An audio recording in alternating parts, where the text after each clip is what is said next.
ก็หมอไว้เจอนี่เมอ๋อใครออกเจอเมตตาลีให้ใครอีรูตัวเจ้าเก่าให้มาเฮ็ดกันตะล่านี่ก็เฮียงสมถะก็มาจอยจอมเฮามาเฮ็ดตัวนิมเจอนิมเอาอันน่ะปานนาก็เอาลมเข้าลมออกก็เอาลองปีเวียบเขียวต้องหมายเสติดีก็เฮ็ดการเจอนี้มันตั้งสมถะมันก็ซุ่มจ่อยกันมันก็จ่อยกันชื่อว่าเฮ็ดวิปัสสนาเฮ็ดได้เลยปักเวทนาศีลสมถะมันเป็นเมียวกุ้มจ่อยกันล้อมกันนั่นน่ะได้เลยอิงปึงกัน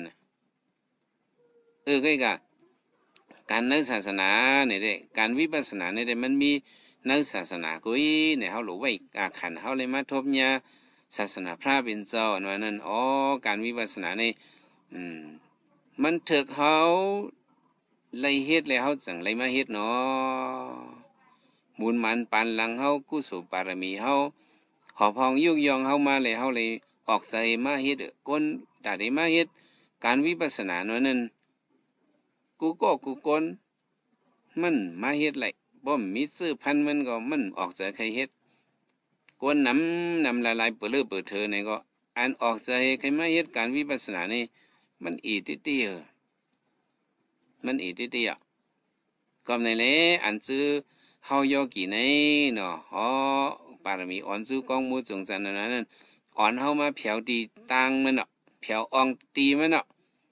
ถึงดีมาเฮ็ดเต้ๆในก็กะใจเฮานี่มันจะยำอยู่มนจอมมาอายุงกรรมกงนะ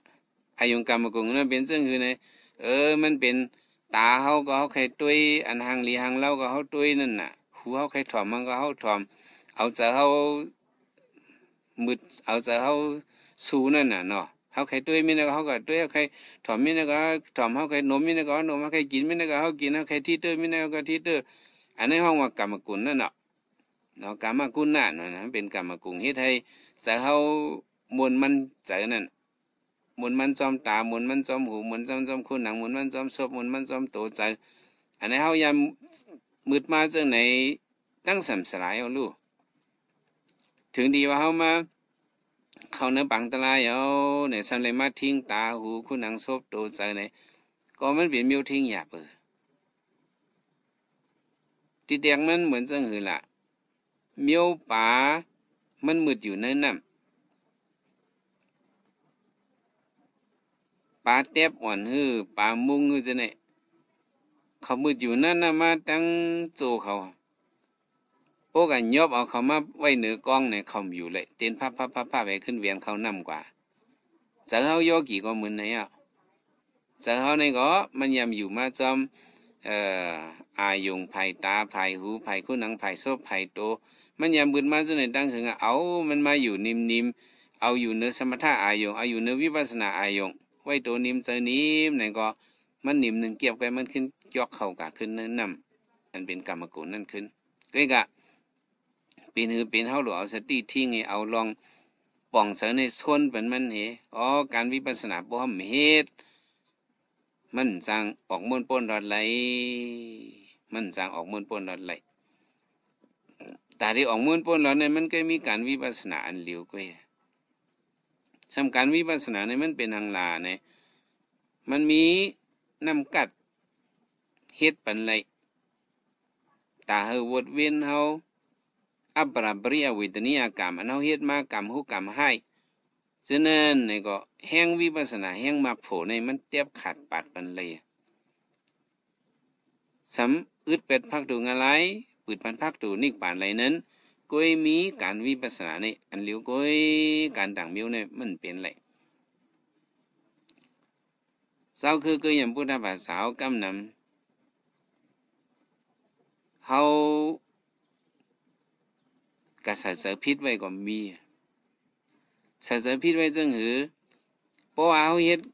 การเสียชื่อเสียรองเฮาเฮ็ดการตั้งพิษเสียชื่อเสียรองเพราะว่าเฮาเฮ็ดพิษยาวเฮาขึ้นกับย้อนกันต่อต้องป่านเฮาถามว่าตั้งพิษเท่านั้นมันปีหายไหนมันหายเฮาก็เอาไต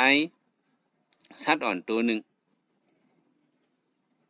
เฮาขึ้นกับย้อนต้องป่านที่พระเป็นเจ้าก็คาเลยพิษมายาวขาเนี่ยตั้งพิษก่อนเนี่ยให้เลยเราสร้างกลางสีกลางยันสีกรรมมันหาย กามมันบ่เป็นกว่าเอาน่ะอันนั้นก็บ่ตายกว่าเอาสัตว์อันนั้นก็บ่ตายกว่าแต่ว่าเฮากำนำในเด็กอ่อนกันเอาพิษว่าตัวเฮ็ดตั้งพิษซึ่งคือก็ยาวพอกับไว้พลายาวก็ตั้งพิษเอาในหายกว่าหล่นหายกว่าในมันหายอันนี้พวกเฮาก็ยุ่มซึ่งนั้นเด้ฮะเหมือนกันถ้าเฮาเป็นภาษาต่างซื่อที่เหมือนซึ่งภาษาคริสต์เขาสั่งเขาเขาได้เพราะว่าเขายุ่มพิษไว้น่ะเพราะว่าเขายุ่มพิษให้เขาก็ย้อนต้องปั่นที่พระเขาก็ว่าพระเขากีบันหมดเนี่ยมันเกอะไรหรอกอันนั้นเขายุ่มพิษไว้กันน่ะพุทธภาษาเขาได้เลยต้องไว้ว่าอันเฮาเฮ็ดพิษไว้นั้นเฮาก็ย้อนต้องปั่นนี่ก็มันหายอันที่มาหายเลยเนี่ยมีการวิปัสสนาก็อยู่การวิปัสสนาในกุศลสะหันอันนั้นแห่งมรรคผลในได้มันติดเตียบขาดเลยอัปราเปรียวิตนิยกรรมกรรมวันหลังอนาวิสังหังปองมาอกุศลเจ้านั้นอันไรขอมไรหยันเจ้านั้นกุศลไรขอไรหยันเจ้าอันนั้นน่ะมันติดเตียบขาดเป็นวงบนอันติดเตียบไรในมันมีวิปัสสนาอันเดียวก็อยู่จังว่าเฮาเฮ็ดการวิปัสสนานั่นแหละเปิงเหลืองมันแหละเฮาหลุปองซื้อให้เลยหันลองเลยตูเฮาเนาะตูเฮามันติงกว่าให้เลียวเสียงเนี่ยตูเป็นตูรู้เนี่ยอย่างว่าเมื่อเจ้านั้นเฮาเจ้าว่าตูอันหันให้ตูอันหันมี2มิวตูอันหันได้เฮาหันเอาเสียเฮาด้วยผ่าตีนผ่ามือเฮาด้วยหางเฮาเนื้อมันจำจะได้เฮาหันตูเฮาตูหันตูอันหันเนี่ยเป็นเฉพาะตะลานั่นน่ะเฉพาะตะลาโรคบดีอันห้องว่ารูปะเนาะเฉพาะตัวเฮาอันไหนเฮามันต้อนหันมาพระเป็นเจ้าเป็นพระไม้มาหันเลยเส้นตาสายตั้งออกม้วนป้วนหลอดตาได้หันเลยเนาะยุคตะลาอันห้องว่ารูปะในโรคบดีนี่รูปันมันลู่เหลียวแหลกหลายแตกย้ายมันเตียงก้อยหายเหลียวเสียงเป็นลู่อันว่านั้นยุคตะลาเฮาลองว่ามันกึมแหน่ในเฮาบ่หันนั่นว่าจังว่าอ่อนกันมาคัดเจอกันตราวิปัสสนาการวิปัสสนาในเด้ตาได้หันเฉพาะตัวเฮามันติงกว่าหาเหลียวเสียงนั่นน่ะวิปัสสนาเนี่ยที่เกิดมีหลาดแห่งวิปัสสนาในห้องว่ามีหลายห้องเป็นวิปัสสนานะวิปัสสนาในตุยตัวก็ติเลยหันตัวเป็นตัวรู้ตุยเวทนาก็ติเลยหันเวทนาเป็นรู้ด้วยใจก็ติเลยหันใจเป็นลู่ด้วยสปอตลาก็ติเลยหันสปอตลาเป็นลู่